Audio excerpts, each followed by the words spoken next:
शरद पूर्णिमा से कार्तिक पूर्णिमा के बीच में अशोक सुंदरी का स्थान सबको मालूम है ना? जम के तो बोलो जरा, सबको मालूम है ना? अशोक सुंदरी का स्थान बड़ा मुख्य स्थान होता है अशोक सुंदरी का। फिर निवेदन है, उसको समझिएगा। शिवलिंग के जलाधारी में जो सामने स्थान होता है, उसके बीच में एक मोटी सी लाइन होती है, वो अशोक सुंदरी का स्थान होता है। इधर षडानंद कार्तिक है, इधर गणेश जी, ये पार्वती जी का हस्तकमल, ये शंकर जी का शिवलिंग। शिवलिंग के ऊपर जो बूंद बूंद पानी टपकता है, वो शंकर जी की 5 बेटियां, क्या नाम है उनका? जया, विषहरा, शामली बारी, दौतली, देव। शंकर जी की 5 बेटियां उस पानी को बूंद बूंद गिराती। अशोक सुंदरी का जो स्थान है वो बड़ा मूल है, बहुत मूल।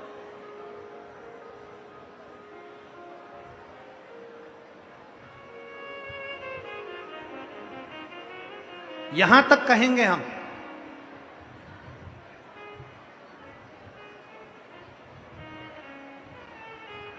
शरद पूर्णिमा से कार्तिक पूर्णिमा के बीच में, शरद पूर्णिमा से कार्तिक पूर्णिमा के बीच में प्रयास करना। दुकान नहीं चल रही हो, व्यापार नहीं हो रहा हो, तकलीफें बहुत ज्यादा हो, घर में क्लेश जाता हो, अशांति ज्यादा हो, पैसे नहीं आ रहे हो, 1 रुपया कमा रहे, 1.25 रुपये खर्च हो रहा है, बहुत टेंशन है, तो शरद पूर्णिमा से कार्तिक पूर्णिमा तक एक हल्दी और कुंकू, ये थोड़ा सा मंदिर में लेकर जाइए। हल्दी और कुंकू जरा जरा सा ले जाओ। अशोक सुंदरी वाली जगह पर पहले शंकर जी पे जल चढ़ा दो, अशोक सुंदरी वाली जगह पे जल चढ़ा दो, और वह हल्दी और कुंकू की एक एक बिंदी अशोक सुंदरी वाली जगह पर अपनी कामना कर कर लगा कर आओ। उसी में से वो हाथ जो तुम्हारा गीला है कंकु हल्दी का, वही हाथ लाओ, घर में प्रवेश करते समय अपनी देहली पर थोड़ा सा लगा दीजिए। शरद पूर्णिमा से कार्तिक पूर्णिमा तक कर कर देखो, उसके बाद में फिर बताना कि मेरा देव अधिदेव महादेव ने तुम्हारी झोली भरी कि ना भरी, भंडार भरा कि नहीं। शरद पूर्णिमा से कार्तिक पूर्णिमा के भीतर 1 महीना, कार्तिक का महीना भगवान शंकर की अविरल भक्ति का महीना है। षडानंद कार्तिक का महीना, कार्तिक का महीना मतलब भगवान शंकर के पुत्र कार्तिकेय महाराज का महीना। शुगर ऊपर नीचे हो रहा हो, जिसको इंसुलिन लग रहे हो शुगर के, या आंखों से दिखना कम हो गया हो, नेत्र ज्योति कम हो गई हो, तो उनसे निवेदन है, ये हाथ की ये यहां से देखो, हाथ की ये पोर से लेकर ये दूसरे नंबर का जो पोर है, 1 पोर 2 पोर, ये यहां तक का जो पोर है, इतनी बड़ी एक बेलपत्र, इससे बड़ी बेलपत्र ना लीजिए। आप लोग एलईडी पर देख सकते हो, आस्था चैनल पर देख, इससे बड़ी बेलपत्र ना लीजिए, बस इतनी बड़ी बेलपत्र, ये 2 कोर के बराबर बेलपत्र लेकर अशोक सुंदरी वाली जगह पर रखकर, जो पानी का लोटा है, जल का पात्र है, लोटा है, कलश है, उस बेलपत्र वाली जगह पर शंकर जी को जल, समझिए जरा, ये शिवलिंग है, ये जलाधारी है, ये जलाधारी, तो शंकर जी पर जल चढ़ाएं तो बेलपत्र जो छोटी वाली है 2 कोर की, वो बेलपत्र यहां अशोक सुंदरी वाली जगह पर रखना है। और शिव जी को जब जल चढ़ाएं तो जल उत्तर की ओर मुख कर कर चढ़ाइए, और जल चढ़ाते चढ़ाते वही जल का पात्र पानी चढ़ाते चढ़ाते अशोक सुंदरी पर लेकर आइए, और वहां पर 3 बार पानी को गिरा दीजिए, केवल 3 बार। त्र्यंबकेश्वर महादेव के नाम से, कुंदकेश्वर महादेव के नाम से 3 बार पानी गिराकर जब वापिस आओ, जल झेल कर लाओ, उसी बेलपत्र को उठा कर लिया, अपने घर में प्रवेश करते समय उस बेलपत्र को खा लो। जिसको इंसुलिन लग रहे हो, जिसकी शुगर ऊपर नीचे हो रही हो, जिसका ब्लड प्रेशर ऊंचा नीचा हो रहा हो, जिसकी नेत्र ज्योति जा रही हो, आंखों पर मोटा मोटा चश्मा चढ़ गया हो, वो बेलपत्र छोटी सी लाओ, उसको खा लो। घर में जाकर जो पानी झेल कर लाए हो शंकर जी का, घर के अंदर बैठकर वो जल जो लाए हो, वो पानी को पी लो, उस जल का आचमन कर लो। अगर मान लो बेलपत्र खाने से तुम्हारा मुख छार छार हो रहा है, या छाले हो रहे हैं, या स्वाद नहीं आ रहा है, तो उसी बेलपत्र को मल कर उसकी गोली बना लो, मुख में निगल लो और पानी पी लो। जिसकी शुगर आज ऊपर नीचे हो रही है, वो कल करके देखना और कल हमको बताना कि आपकी शुगर लेवल में आई कि नहीं। अगर शुगर ऊंची नीची हो रही है तो आज ही कर देखो।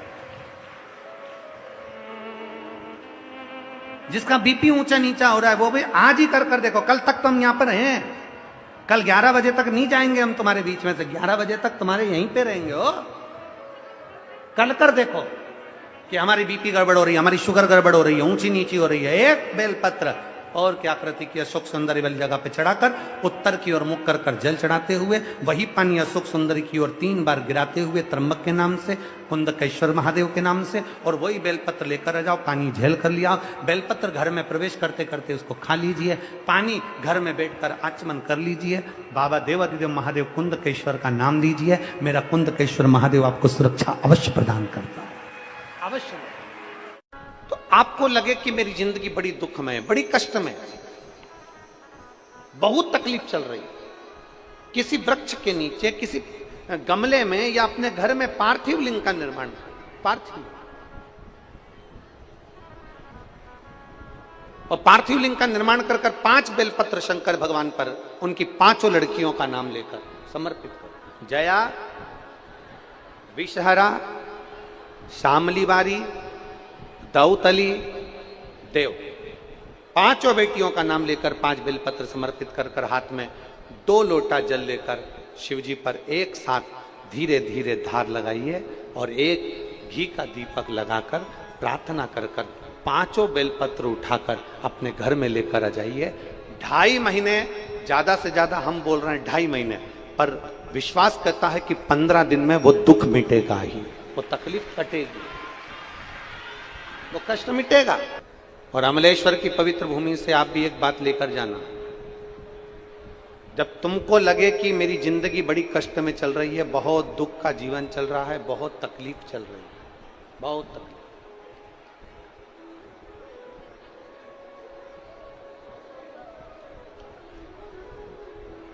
आपको लगे कि आपका जीवन बड़ा कष्टमय है, बहुत तकलीफ का जीवन चल रहा है, तब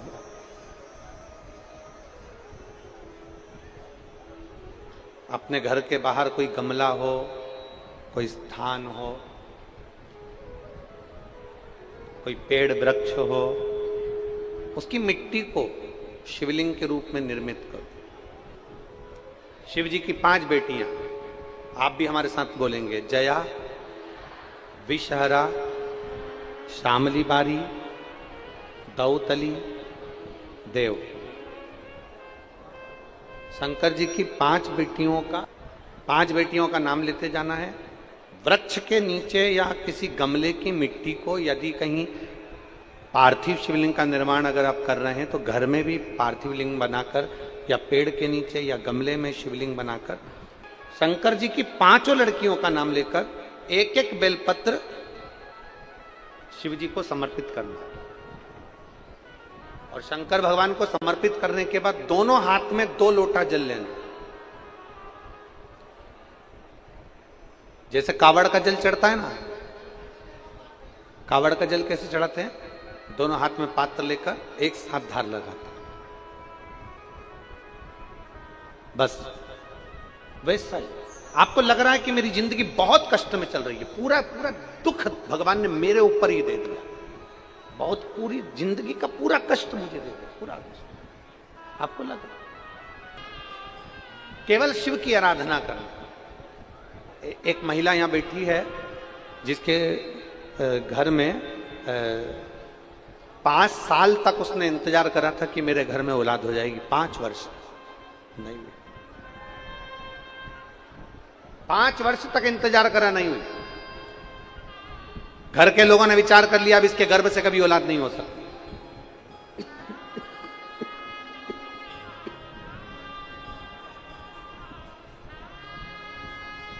घर के लोगों ने विचार करा कि इसके गर्भ से अब संतान नहीं हो सकती।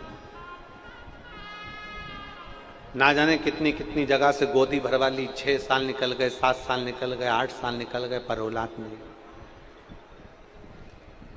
अब आखिरी में सबने छोड़ दिया कि ये तो संतान दे ही नहीं सकते, बुद्धि बिगड़ गई। घर के लोगों ने भी विचार कर लिया कि रखने से फायदा क्या, औलाद का सुखी। 9 साल निकल गए, औलाद नहीं हुई। 10 साल निकल गए, 11 साल निकल गए, 12 साल निकल गए, 13 साल निकल गए, 14 साल निकल गए, 15 साल निकल गए, 16 साल निकल गए, संतान नहीं हुई।